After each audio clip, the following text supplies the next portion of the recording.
بسم اللہ الرحمن الرحیم۔ السلام علیکم ورحمۃ اللہ وبرکاتہ۔ ناظرین، کیا آپ جانتے ہیں کہ ماں باپ کے 5 اعمال ایسے ہیں جو اپنی اولاد کی زندگی کو خطرے میں ڈال دیتے ہیں؟ وہ 5 اعمال کون سے ہیں؟ آئیے جانتے ہیں اس ویڈیو میں۔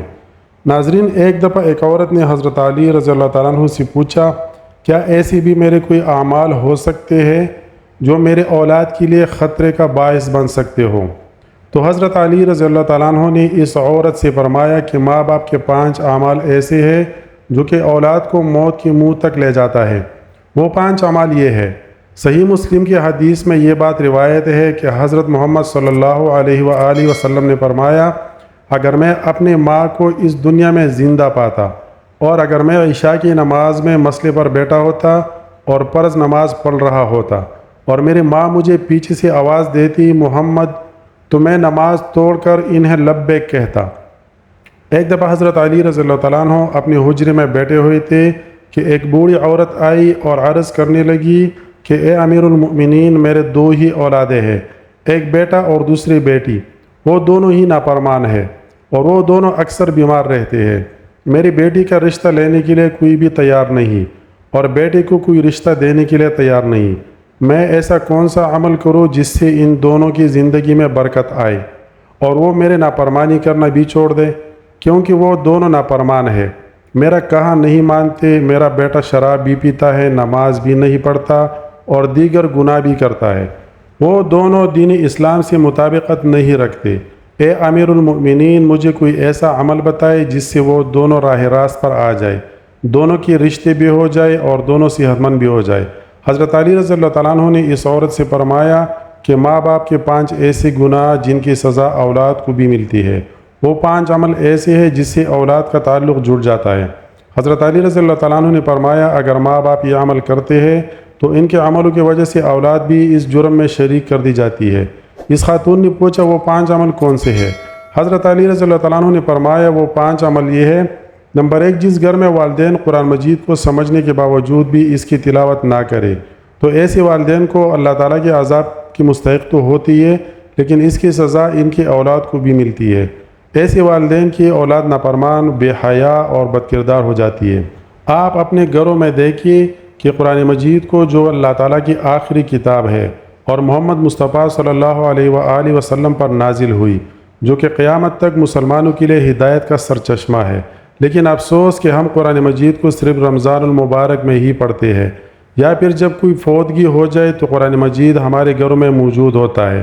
اس کی حفاظت کے لیے ہم نے اس کو اتنا اونچا رکھ دیا ہے کہ آج ہمارا وہاں تک ہاتھ نہیں جاتا اور اس پر دھول جم جاتی ہے، مگر ہم اسے کھول کر پڑھنے کی کوشش نہیں کرتے۔ ہمیں چاہیے کہ اس مقدس کتاب قرآن مجید فرقان حمید کی تلاوت کرے تاکہ ہمارے گھروں میں اللہ تعالیٰ رحمتیں اور برکتیں نازل فرمائے۔ جو ماں باپ قرآن مجید کو سمجھنے کے باوجود نہیں پڑھتے، ان کی اولادیں بے حیا اور تنگ دست ہو جاتی ہے۔ نمبر 2، امیر المؤمنین حضرت علی رضی اللہ تعالیٰ عنہ نے فرمایا، جس گھر میں ماں باپ روزانہ لڑتے ہیں اور ایک دوسرے کو گالی گلوچ کرتے ہیں، اس گھر میں شیطان اپنے پکے ڈیرے لگا لیتا ہے اور فرشتے اس گھر میں نہیں آتے اور شیطان ان کو ہر وقت بھڑکاتا رہتا ہے۔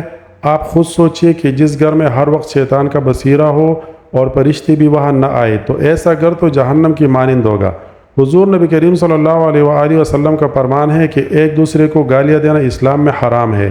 اولاد والدین کے نقش قدم پر چلتی ہے تو جیسی طرز زندگی والدین کی ہوگی، اولاد بھی ویسی ہی ہوگی۔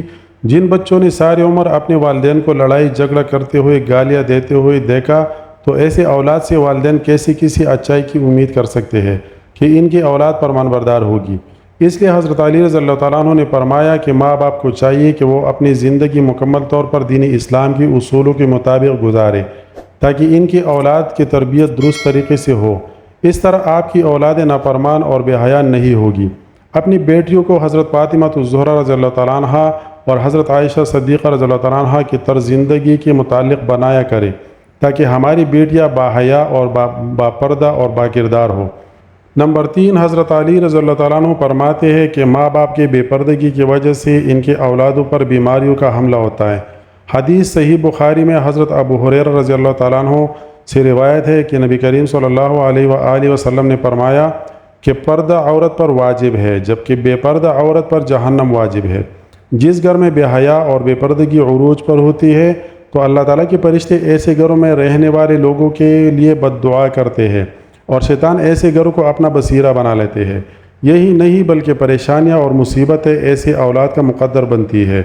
یہ ان کے والدین کی بے پردگی کی وجہ سے ہوتا ہے۔ جس گھر میں بے حیائی ہوتی ہے وہاں اللہ تعالیٰ کی برکتیں اور رحمتیں نازل نہیں ہوتی۔ ایسے ماں باپ کی اولادیں فتنوں اور بلاؤں کا شکار رہتی ہے۔ ماں باپ کو چاہیے کہ وہ پردے کا خاص خیال رکھے تاکہ ان کے اولاد بھی ان کی پیروی کرے۔ تو ایسے عورتوں کو اللہ تعالیٰ کے غضب سے ڈرنا چاہیے۔ کیا ان کا دل حضرت فاطمہ الزہرا رضی اللہ تعالیٰ عنہ اور حضرت عائشہ صدیقہ رضی اللہ تعالیٰ عنہ کے دل سے زیادہ پاک ہے؟ اگر ان کے لیے پردے کا حکم تھا تو آج کی خواتین اپنے آپ کو کس جگہ پر دیکھتی ہے؟ ایک دفعہ شادی کے بعد نبی کریم صلی اللہ علیہ وآلہ وسلم فاطمہ کو گھر لے کر جا رہے تھے۔ پھر رستے میں ایک نابینا صحابی بیٹھے ہوئے تھے۔ حضرت بی بی فاطمہ نے اپنے چہرے کو ڈھانپ لیا۔ نبی کریم صلی اللہ علیہ وآلہ وسلم نے کہا، بیٹی فاطمہ یہ صحابی تو نابینا ہے، آپ نے کیوں چہرہ ڈھانپ لیا؟ تو حضرت فاطمہ رضی اللہ تعالیٰ عنہ نے کہا کہ بابا جان، مجھے غیر محرم سے پردے کا حکم دیا گیا ہے، نہ کہ ان افراد سے جن کو نظر آتا ہے۔ ناظرین، یہ یہودیوں کی چال ہے کہ مسلم معاشرے میں جدت کے نام پر بے حیائی کو پروان چڑھایا جائے۔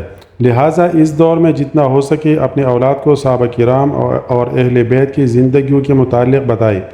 نمبر 4، حضرت علی رضی اللہ تعالیٰ عنہ نے فرمایا کہ وہ والدین جو دوسروں کی اولاد کے بارے میں برا سوچتے ہیں، انہیں دیکھنا چاہیے کہ اگر وہ دوسروں کی اولاد کے بارے میں برا سوچیں گے تو ان کے اولاد کے بارے میں بھی لوگ برا سوچیں گے، کیونکہ اللہ تعالیٰ کی ذات بڑی رحیم و کریم ہے۔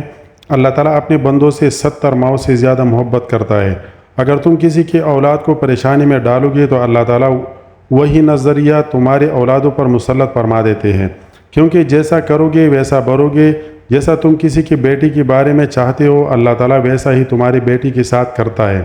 حدیث پاک کا مفہوم ہے کہ نبی کریم صلی اللہ علیہ وآلہ وسلم کے پاس ایک صحابی آئے اور عرض کی، یا رسول اللہ، فلاں صحابی عورت کو چھپ چھپ کر دیکھتا ہے۔ تو آپ صلی اللہ علیہ وآلہ وسلم نے اس صحابی سے فرمایا کہ اس صحابی کو بلا کر لاؤ۔ جب وہ صحابی آپ کی خدمت اقدس میں حاضر ہوئے تو آپ صلی اللہ علیہ وآلہ وسلم نے اس سے فرمایا، تم نے اپنے گھر کی حفاظت کی ذمہ داری چھوڑ دی ہے کیا؟ صحابی نے جواب دیا، نہیں یا رسول اللہ، میں تو اپنے گھر کی نگہبانی آپ کے فرمان کے مطابق کر رہا ہوں۔ آپ صلی اللہ علیہ وآلہ وسلم نے فرمایا، جاؤ گھر جا کر دیکھو کیا آپ کا گھر محفوظ بھی ہے یا نہیں۔ وہ صحابی جب گھر گئے تو دیکھا کہ اس کے گھر کی ایک دیوار گر چکی ہے، اور صحابی واپس آپ صلی اللہ علیہ وسلم کی خدمت میں حاضر ہوئے اور پوچھا، یا رسول اللہ صلی اللہ علیہ وآلہ وسلم، یہ کیا معاملہ ہے؟ تو آپ صلی اللہ علیہ وآلہ وسلم نے فرمایا، اگر تم کسی کی عورت کو دیکھو گے تو اللہ تعالیٰ تمہارے گھر کی دیواریں گرا دے گا۔ دوسروں کی بیٹیوں کو اپنے بیٹیاں سمجھو، دوسروں کے بہنوں کو اپنے بہنیں سمجھو، تاکہ تمہاری عزتیں بھی محفوظ رہ سکے۔ نمبر 5، حضرت علی رضی اللہ تعالیٰ عنہ نے فرمایا، جو ماں باپ اپنے گھر میں حلال و حرام کا فرق نہیں کرتے، حرام کا مطلب یہ نہیں کہ وہ کسی حرام جانور کا گوشت کھا لیا جائے، یہ تو قطعاً حرام ہے۔ حرام وہ ہو جو حلال کو حرام کر کے کھایا جائے، کسی کے ساتھ دھوکہ فراڈ کر کے اس کا حق کھا لیا جائے یا کسی غریب مسکین کا حق کھا لیا جائے۔